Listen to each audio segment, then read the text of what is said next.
Let us now go and look into the part 2 of nephrotic syndrome.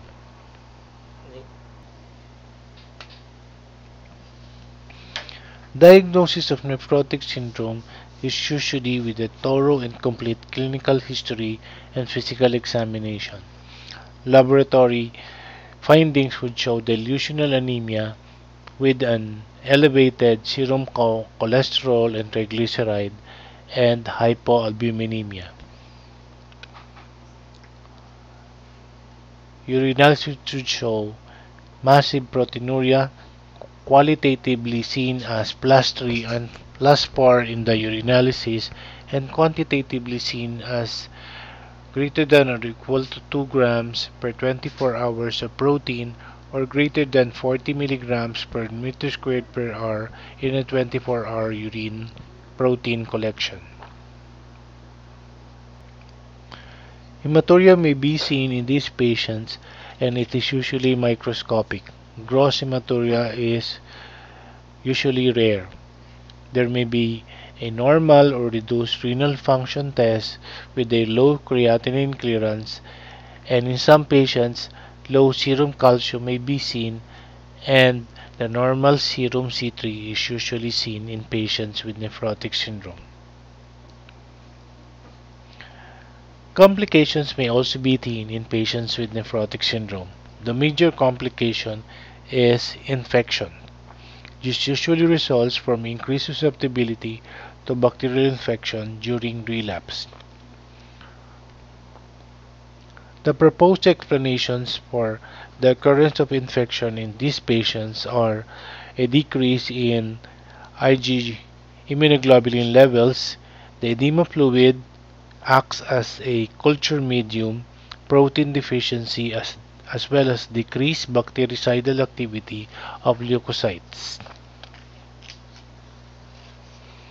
Other proposed mechanisms for occurrence of infection is the decreased spleen perfusion due to the relative hypovolemia, decreased bacterial opsonization, as well as the immunosuppressive therapy predisposes the patient to infections. The most frequent infection is peritonitis, and the most common organism is Streptococcus pneumoniae. Sepsis may be seen in these patients, and it is usually secondary to a gram-negative bacteria. Other infections such as pneumonia, UTI, and cellulitis may be seen. The second complication is the presence of arterial and venous thrombosis. This is due to the hypercoagulable state of the patient. Another complication is the chronic loss of protein and protein-bound molecules, such as these patients may be seen with microscopic anemia as well as hypothyroidism, and in some cases a decreased serum ionized calcium. Some of these patients would have a reduced serum vitamin D levels. Growth retardation or impairment may be seen in these patients because of interference of chondrocyte function as well as malabsorption syndrome and malnutrition in this patient. Lipid metabolism abnormalities increases the risk or incidence of myocardial infarction as well as the occurrence of premature atherosclerosis. Management and diagnosis involves a high index of suspicion with early initiation of therapy for both gram-negative and gram-positive organisms.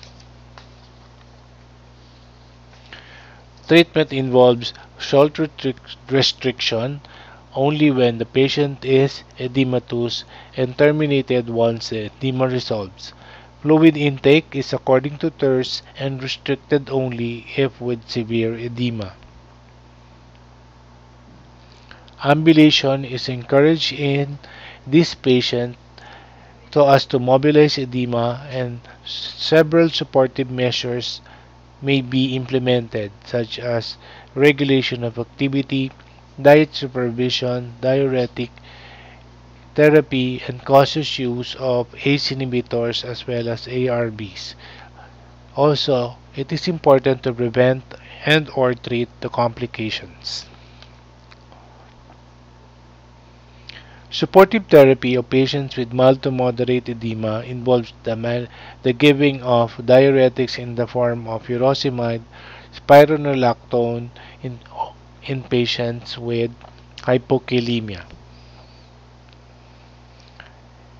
Patients with severe edema are indicated for salt-poor albumin transfusion, which has, however, a transient effect, and caution should be done regarding volume overload and hypertension as well as high heart failure.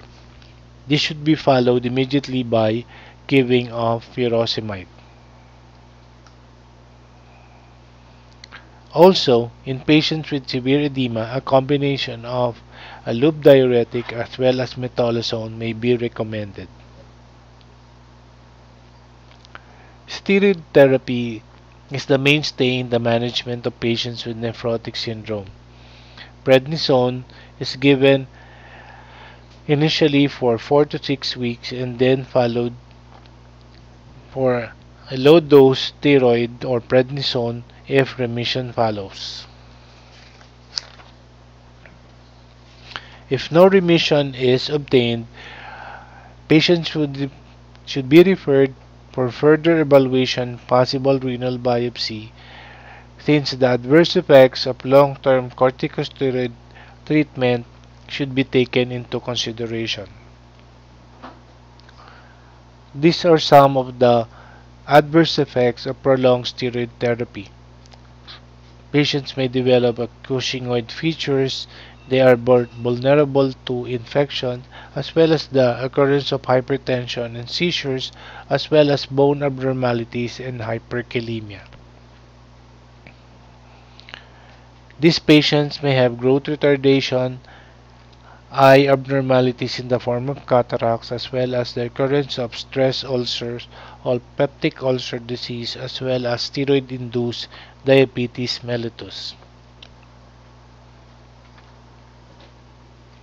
Alternative therapies for patients who are not steroid responsive would involve alternate day prednisolone, cyclophosphamide, calcineurin inhibitors, mycophenolate mofetil, levamisole, as well as rituximab.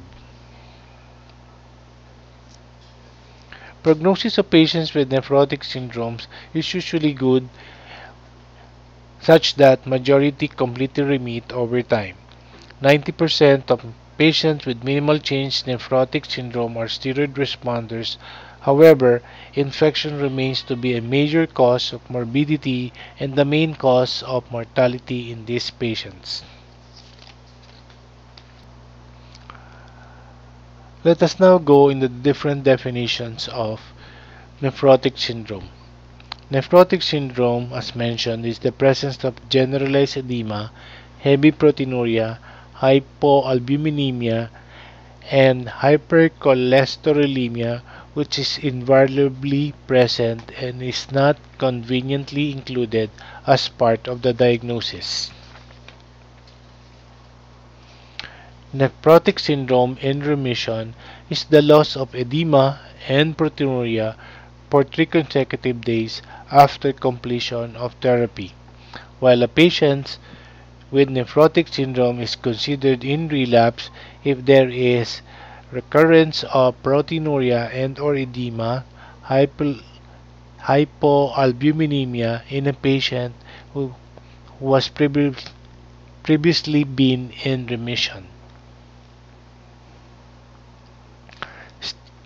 Steroid-responsive nephrotic syndrome are patients who went into remission with steroid therapy alone.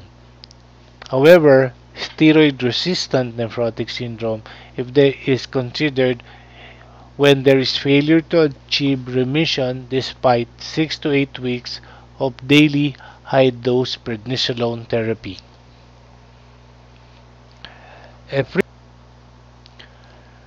frequent relapsing nephrotic syndrome is considered if the patient relapses after the first episode with greater than or equal to 2 episodes within the first 6 months or greater than or equal to 4 episodes within any subsequent 1 year period.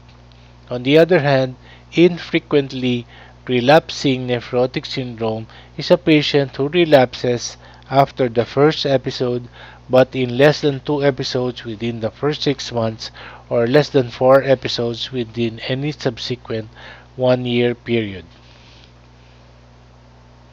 On the other hand, a steroid-dependent nephrotic syndrome is a patient who frequently relapses with 2 consecutive relapses while on steroid therapy or within 2 weeks of cessation of steroid therapy.